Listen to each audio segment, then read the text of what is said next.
Right. So maybe we can start there. Let's make it even more fun. Okay. I'm going to go way back. I was always ambitious, and structural engineers were in high demand. Of course, when things were in high demand, the salaries were good for that time.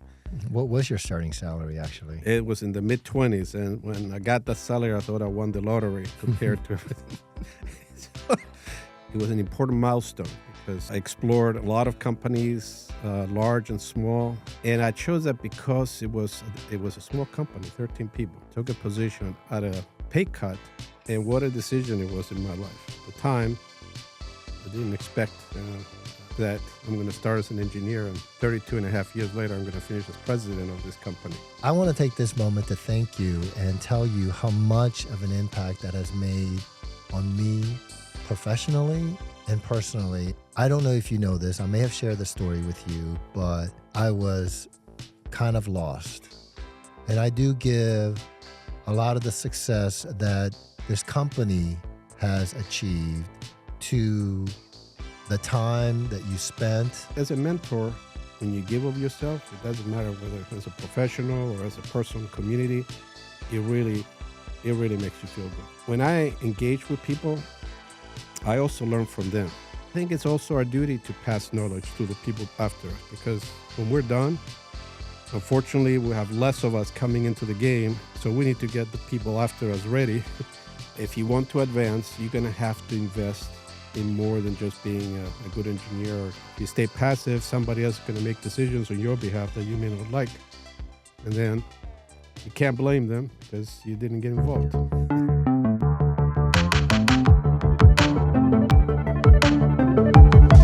Welcome to The Build Up, a podcast by Procon Consulting. I'm your host, Q Jung.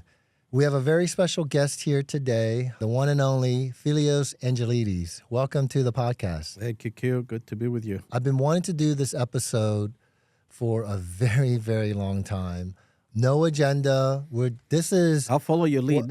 What we're looking for, to be honest, is you and I are no strangers, and what better to just record our natural progression, conversations that we'll have. Some I may just be throwing it out there so other people can hear your stories. Others, and I may learn for the first time as you're sharing your story. But really, these cameras and our team here, that's going to make us look like 110% better. They're just a fly on the wall, just observing our typical one-on-ones. I consider you one of my closest friend in the industry and a true mentor that I give a lot of credit to. Much of my success to the mentorship that you've provided over the years. You're no stranger to the industry. You've been around 30 plus years. I think you're closer to 40, but not to give away your age, but you've been a real champion in the industry. You're a fellow at the Society of American Military Engineering. You are a fellow also at the American Council of Engineering Companies, and actively engaged in Construction Management Association of America. You're very active in a lot of committees. You're an MC at a lot of these events, a very strong proponent and spokesperson for our industry. Many people know you as the face of a lot of these events, but they may not know your personal journey. And so I know that you have your bachelor's at University of Kansas, the Jayhawks. Right. So maybe we can start there. Yeah, well, actually, let's make it even more fun. Okay. I'm going to go way back. Right. By the way, for those who don't know, my origins are from Cyprus, an island in the Mediterranean. So my accent probably gives a little bit of the fact that I'm on the other side of the pond. But I've made a good home and a good life here in the U.S. But anyway, I started in Cyprus. And when I was 6 and we started elementary school, we had a book, a reading book. It was the first book that we got. And when I opened it, the first picture in that book had a boy and a girl in the first picture. And the two of them were playing with mud, building a mud house with stones. But when I saw it, I said, I want to do one of those things. That's what went into my head. So that was my first connection with building something. And, the interest, little curious boy, I got into that, did play in the yard, did some of that stuff. But anyway, that was the first introduction. And then as I grew, built a passion for engineering. which carried into my desire to transition from there to the higher education and university. That landed me in this country in 1981 when I came on the Fulbright program to study engineering. Ended up at KU, my bachelor's, and then my master's in structural engineering. Now, because I've got my master's degree as well, and I have my own reasons why I decided to pursue master's. But I'm just curious to know, what was your reasoning? Because you got your civil engineering degree in Kansas, and then you decided to pursue your master's. So my civil engineering, I took a broad level of studies. KU gave us a nice broad exposure to everything engineering. So as I finished that, and I was looking for the future, I wanted to put a little more emphasis on the structural, had a more passion. So there was a nice opportunity presented to me at the time to carry on for a master's program, and got my master's in structural, which I thought it was a really good move at the time. Now, would you recommend to any young people that may be in school to pursue maybe a secondary degree? I find education is a great foundation in anybody's career. Our industry is very competitive, so the more you bring to the table, especially in the early part of your career, the better it is. The knowledge you gain from your employer and the work that you do is going to help advance your career. That becomes a catalyst to advancement. But in the beginning, knowledge that is education-based is key. And when you're in a competitive environment, having the master's definitely adds an advantage. Now, did you at any point in time when you were in school ever have inkling of an idea what you would eventually end up? As far as my career? As your career? No, I was always ambitious. So that part, I knew that, stagnation wasn't going to be part of my journey. What I always had in mind is do what I have to do to make sure I was ready for the next opportunity that was presented to me.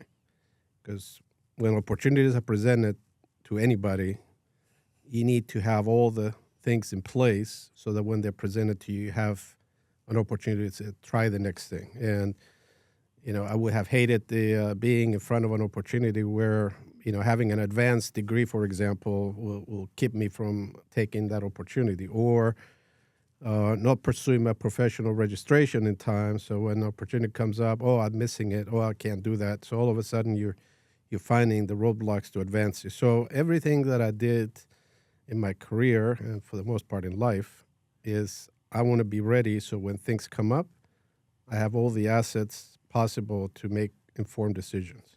I just recently interviewed Young Ho. I know you know him very well with ATCS, and I asked him sort of a similar type of question. And it's interesting that you guys are both saying something similar. He kind of reframed it by saying, he never had any real thoughts about being anything other than being the best that he can be at the time that he was working, and essentially being present to be the best that he can be at the position that he was at. And so that essentially is what you're saying, which is do the best you can in your current circumstances and be ready, because opportunities will present itself. Yeah, and the other thing that is important as you advance, there's prerequisites to get into the next level. Mm-hmm. So you have to do the things that are needed to build the blocks to get to the next level. You talked about mentoring and everything. The one thing that I share with young professionals is, do the hard work now. Don't leave any gaps. Put the foundation in place so when you're ready to build on it, you got this solid foundation. Right. If you're not prepared and you leave gaps, at some point the gaps are going to catch up with you. And it's interesting the way you talk about foundation. I think that our career has a way of mimicking physical world. When we talk about strong foundation in design and structures, there's no shortcut of that in your professional career, right? Right. Spend as much time as you can to build a very strong foundation, leave no gaps, because it will benefit you in the long run. And you always need to challenge yourself and just ask, what is the next thing, or what else can I do? The career is a dynamic process that different things come into play. And you always have to kind of have peripheral vision and say, well, what else is here that I need to be part of or I need to understand, because it's part of the building block. And I mean, our industry right now has so many needs in so many different ways. Part of it is because we don't have enough of us. And the other part is that the demands of the work that we have, it does not allow us to just pause and just say, well, maybe I'll deal with it tomorrow. A lot of the things we got to do is they got to be done now. So it demands for people to be ready. And so each one of us, we have to do our part to be ready for whatever the mission is.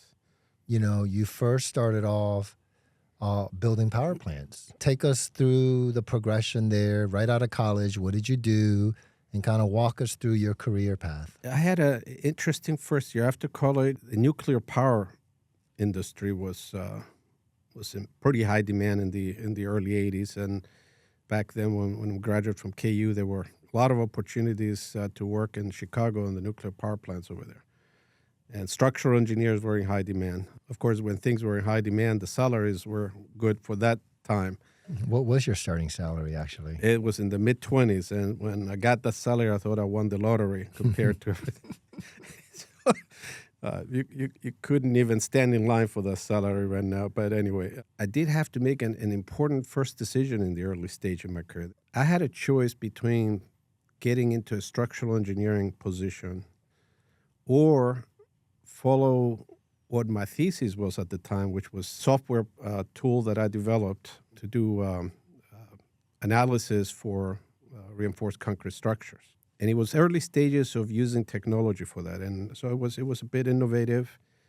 And at the time, I had an offer from two areas. One was get on the technology side of things and do my structural practice in a technology R&D environment, or go the other path and be a practicing structural engineer. I chose, even though the technology side was paying me more money, I chose the path of structural engineering because I wanted to get the practical aspect of work in my system. It was an important milestone because sometimes, in life, people make decisions, and unfortunately some, I'm not going to say everybody, but I go with the who's going to pay more, but then you got to look at making a decision that's going to have long-term implications in your career.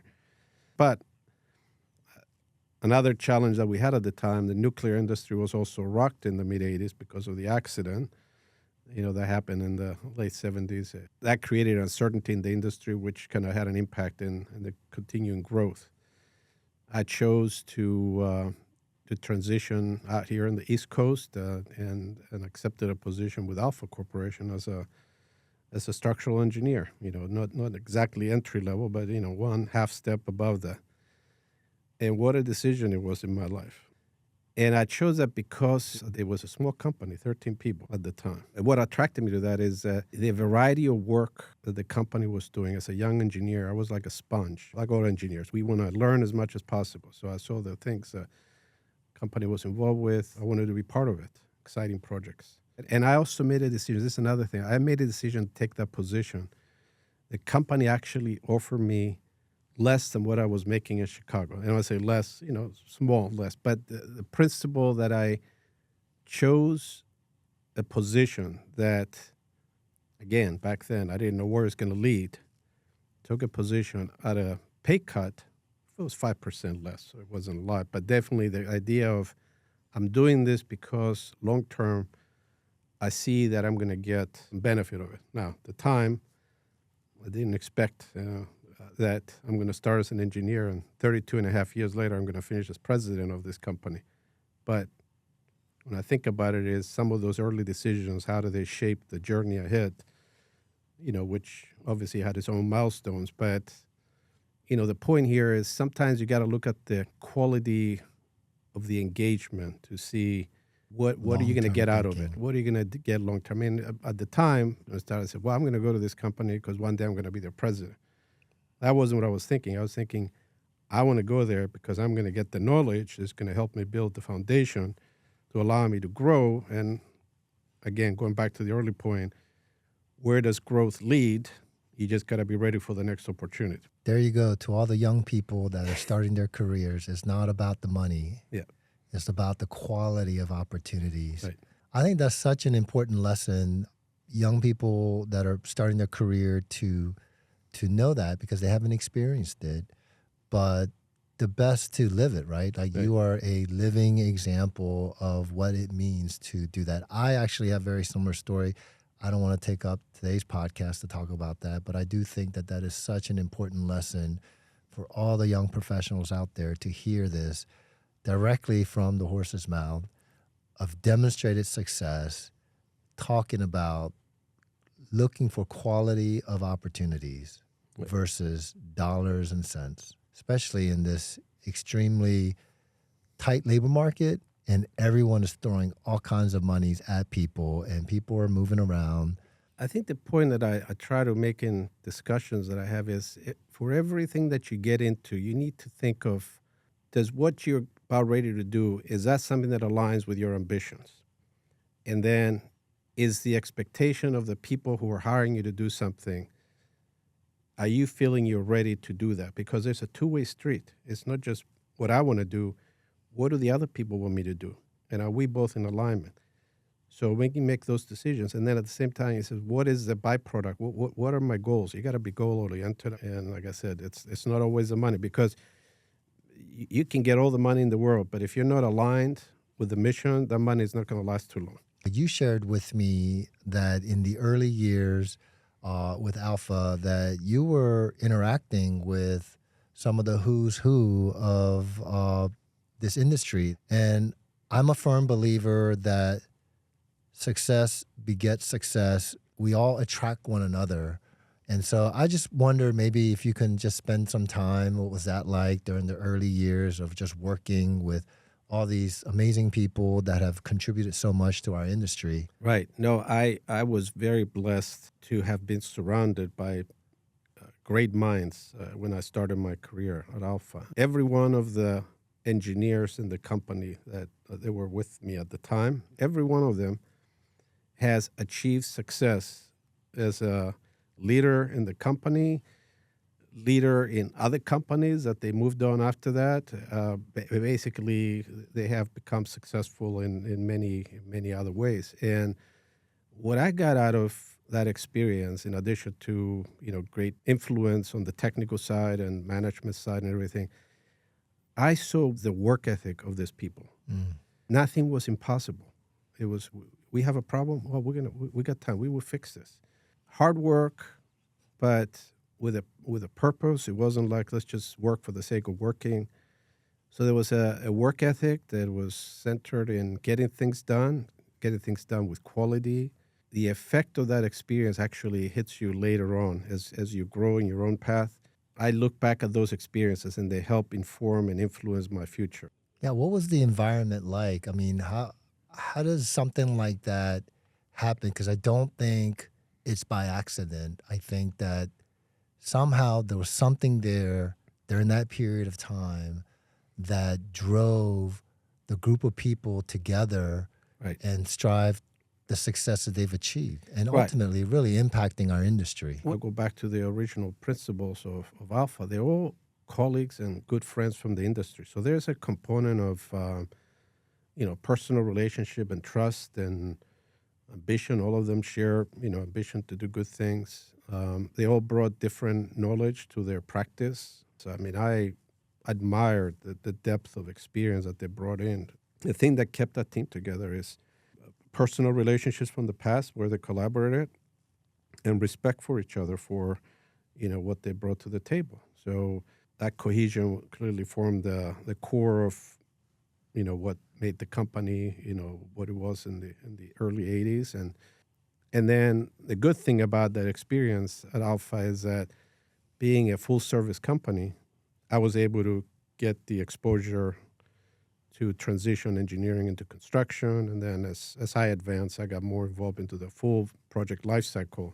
Right, the PMCM, Yeah. which is the industry that Right. at least our company is part of, Right. but the engineering is the foundation by which that led you to that place. Right. Now, the industry, construction management, PMCM, is especially for all the young people that might be just entering this industry, is not an industry that's been around for many, many years. It was really getting a lot of traction probably around the 80s, during that period where you were just in your early part of your career.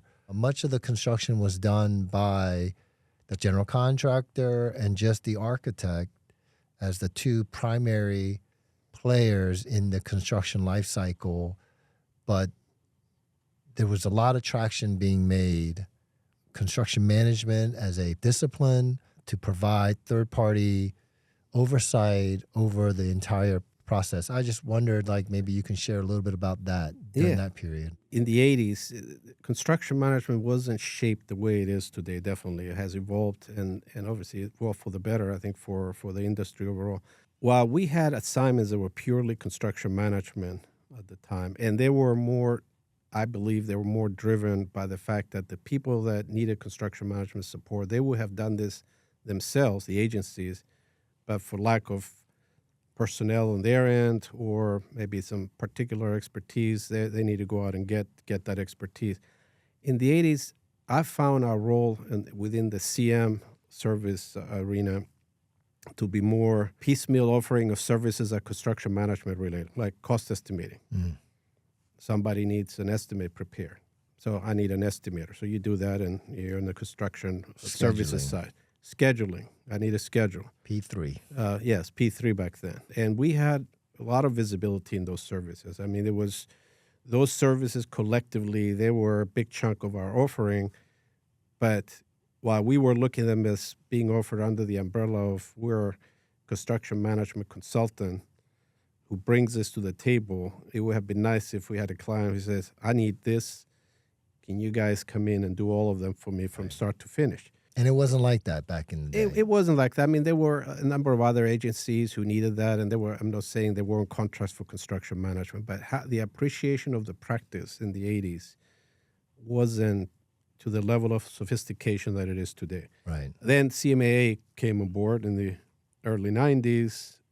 They put shape into the idea that construction management is a professional service.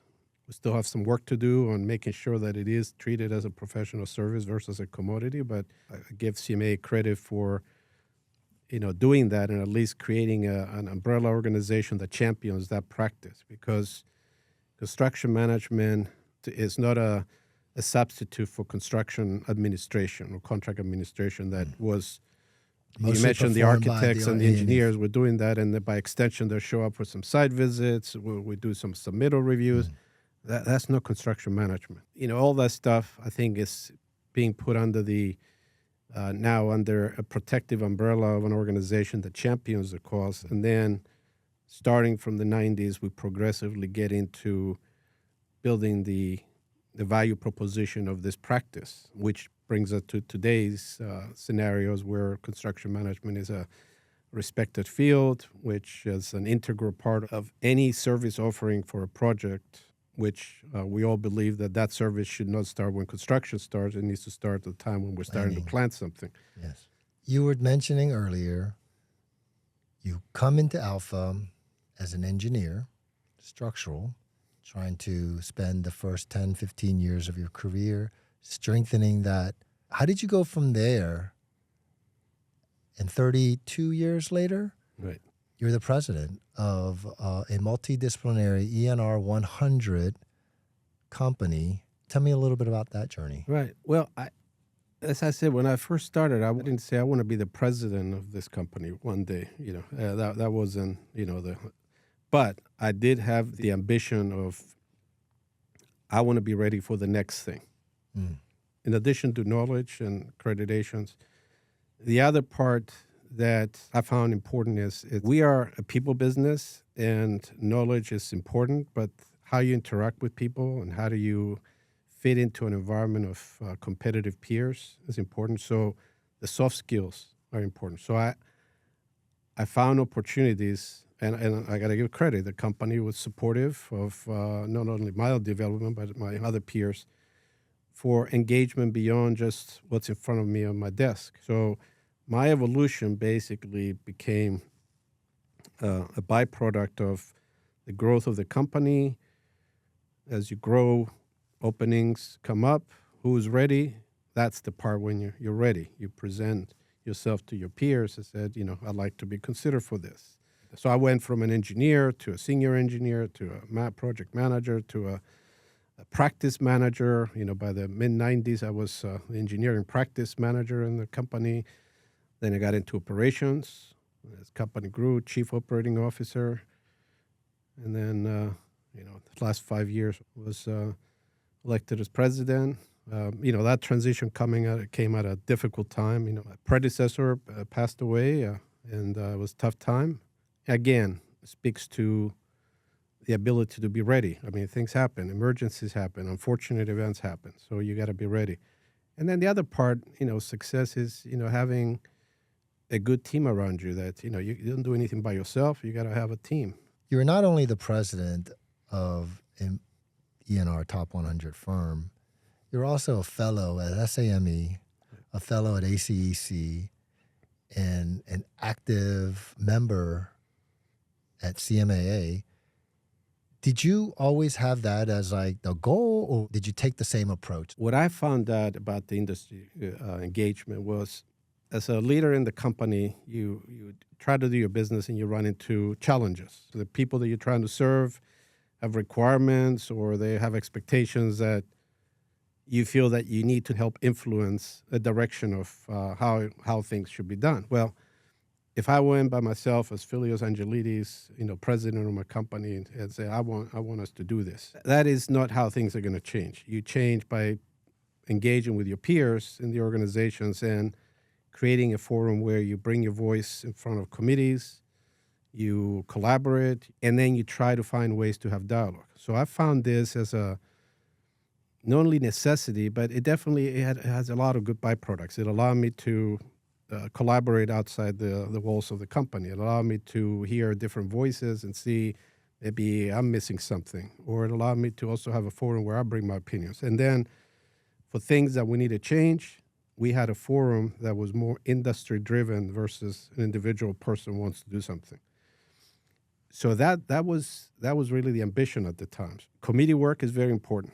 In addition to having influence on things that affect your business, it also allows you to meet great people. I mean, I have friendships throughout the country. How did this happen? Through the interactions we have. We talk to each other. And then, the recognitions that you mentioned, the fellow and everything.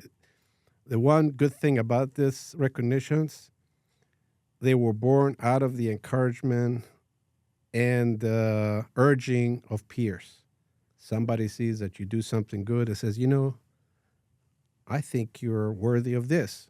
You don't anoint yourself to be the chief. Right, you're not self-promoting. No, so, yeah, but, so but that when was your the peers point. do that, it's such an honor. And I obviously appreciate that. And I, being ambitious as I am, I did put my name in the process. I got accepted.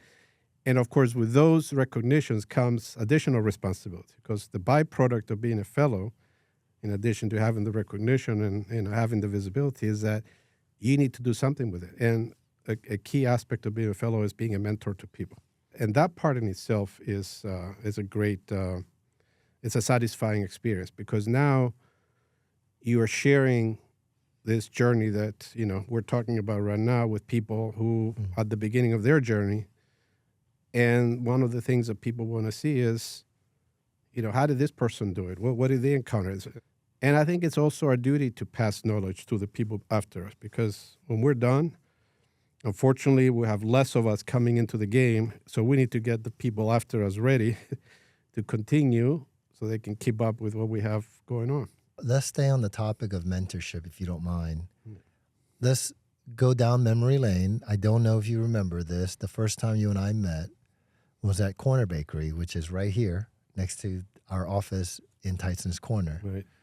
I don't know if you know this. I may have shared the story with you, but I was at a period in my career where I was kind of lost. I started the company at a very young age, so I never had anyone to teach me anything. I just had to learn from observing. But for some reason, I had this inkling that I wanted to reach out to people, and I was speaking with a lot of people, but you had just a selfless knack of just being receptive. And it was originally scheduled for like an hour session, but we ended up like taking all like 2, maybe even 3 hours. But I want to take this moment to thank you and tell you how much of an impact that has made on me professionally and personally. And that has meant so much to me. And I do give a lot of the success that this company has achieved to the time that you spent out of your busy schedule to pour the knowledge. I remember you saying, hey, you got to get your people involved at SAME, CMAA, and I would text you back and saying, hey, we're working on this. We're actively involved. And so I give a lot of credit to you. So I just want to take this moment to thank you. Thank you. No, thank that. you. It's well, and it was my pleasure. I have no objection sharing things with people who have ambition, because in the end, there's a lot of things to be done, and the more capable people and leaders we have who are ready to do that. And, to your credit, a lot of the things that you and your company have achieved over the years, it's really goes down to the work ethic and everything. I remember when I first heard about you and your company, it was you and your partner, Mark.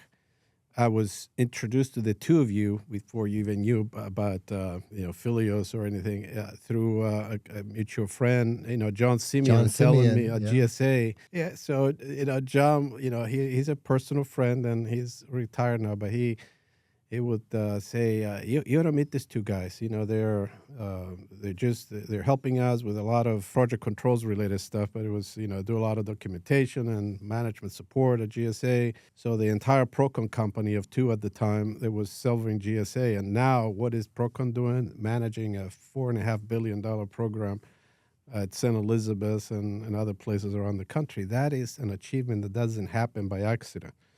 And congratulations to your Q and your team. We shared some things, including the idea that I wasn't going to teach you how to do PMCM because you knew that inside out. What I hopefully helped you is to see what are some other avenues to help you expand the already successful foundation you had, which is industry engagement, which it led you to, early in the year, you were selected as a mid-sized firm by SAME DC Post. You won the award achievement. It was an honor to receive that. Yeah, that was great. And, you won, the company wins awards in CMAA every year. I see you. So that's great. And the other part I think that I shared is preparing your people, the accreditations, which is big. And you got more staff now with letters after their name. All that stuff is, advice is good, but you also have to have a receptive audience, and you guys have taken the little crumb that you got and turned it into a mountain. And I know you mentioned that as part of being a fellow, you have an obligation to mentor. But there's got to be something more. What drove you to pour yourself into people? Do you have a mentor? Have they made an impact in your life? Yeah, well, I mentioned the early part. The folks that I work with at the time at Alpha, the leaders, were great mentors, technically. And the other thing is, with mentors, it's not always what they do, is they become role models by example. Sometimes just watching somebody doing something and you say, I want to be just like that person one day. So basically the person who's doing something good, they don't know at the time that they're impacting somebody. Right. But you watch somebody and says, I want to be just like them. So you gotta obviously watch what you're doing, be a conduit for good stuff. And the other part, which I always found, a very healthy habit, emotionally, is when you give of yourself, it doesn't matter whether as a professional or as a person, community, it really makes you feel good. The giving part is such a satisfying experience. It doesn't always have to be, hey, how much money do you want? I'm talking about giving, sweat equity in something, stuff where you put work in something. That part is very uplifting. And the part of it is that. And then the other part is, as a mentor, it's also important to know, when I engage with people, I also learn from them. You hear somebody's point of view about something you're trying to discuss, and you may have a gap, and you have to just kind of, I didn't know about this point of view. Let me think about it, because you adjust your game when you know what other people are thinking. We Greeks have a saying, I grow old learning.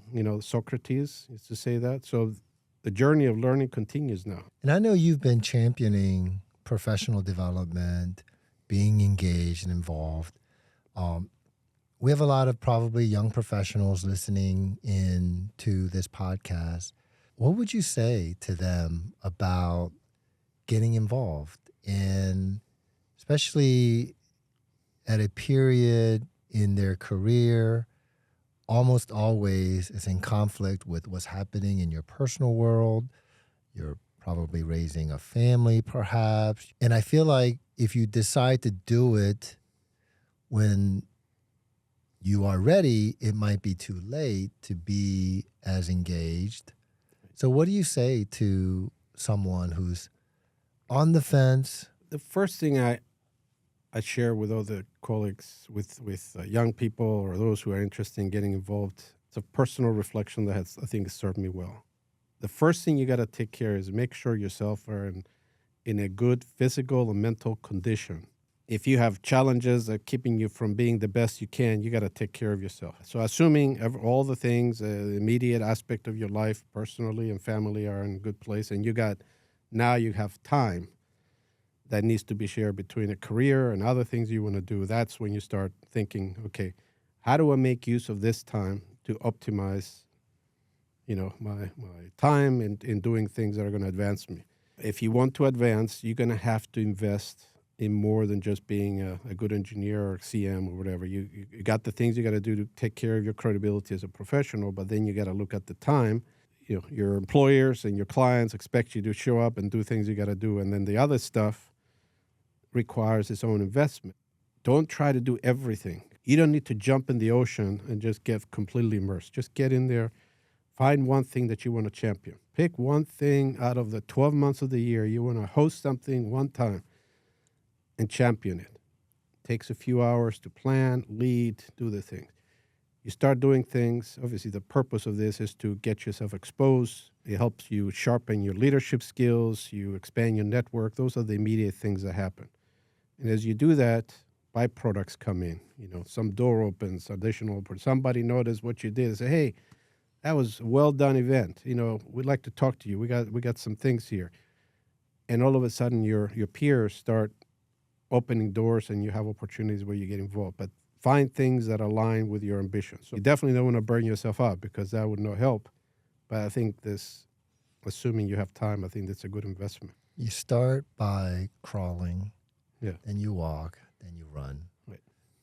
But in the end, you have to be engaged. If you stay passive, somebody else is going to make decisions on your behalf that you may not like.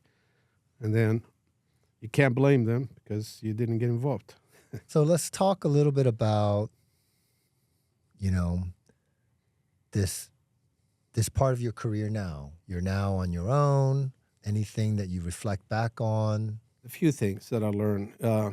Nothing happens in any place by one person alone. You need to have a cohesive team that trusts each other and works well with each other. They know their game, and they all just feel that they're part of a unit. It's not like one person doing everything. Leadership is important, so somebody has to lead.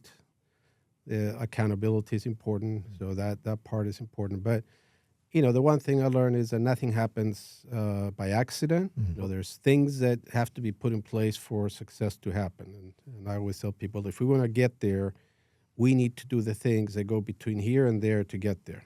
There's no skipping everything and getting there. What are you most proud of in your 30 plus years of experience? I'm proud of, number one, the relationships that I've built in the industry. That's been a great achievement that didn't happen by accident. It was investment of time. And the other thing that I'm really proud of is watching people that I have had interactions with through my careers grow into their practices and being distinguished leaders in their own way. And think had a little part in this journey. And I'm not claiming that I'm responsible for it, but when you see somebody, it's almost like watching your kids. They start, they do good things. One day they grow into adults, they do great things, and you say, oh, God, I'm proud, So I've seen colleagues, who we have interacted and done things together, and that seeing their success, that's a moment of pride. And, by most measures, you've had a extremely successful career. These things, they don't just happen accidentally, as you mentioned. It takes a lot of time and effort. Anything that you would do over again or regrets that you might have? There's no regrets because everything that I went through is obviously it's been part of the journey. So Happens for a it's reason. like one of those things happen for it. So I think Mandela said sometimes I win and sometimes I learn. So I look at them, I look at the learning part, and it's a key part of growth. You go through all this stuff. The one thing that I would say, sometimes in my ambition or my desire to always be helpful and, try not to disappoint people, I don't say enough no's. My first inclination is I'll help. Just make sure you look at things, measure, understand before you commit to something. Well, we're coming to the end of our show here, and before we close, I do want to give you the opportunity to provide any last remarks or final thoughts. Well, Q, it's been a great pleasure talking to you. In fact, one of the things as I think of this forum that you gave me, the actual name of your forum, the Build Up, it's actually front and center with some of the things that I believe in. We're here building up our industry in different ways to deal with challenges that we're facing and creating things sometimes out of nothing.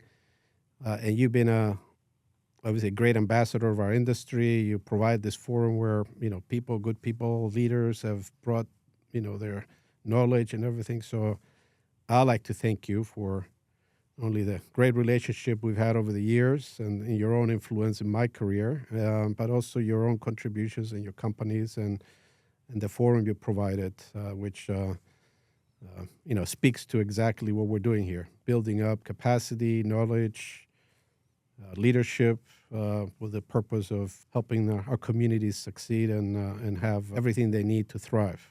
Well, this is my, in small way, of giving back to you all the wonderful knowledge that you've imparted to me, and to share it with the rest of the audiences. I think it's so important. And so I want to thank you for coming on the Build Up. Really appreciate it. Thank you. Thank you. Thank you.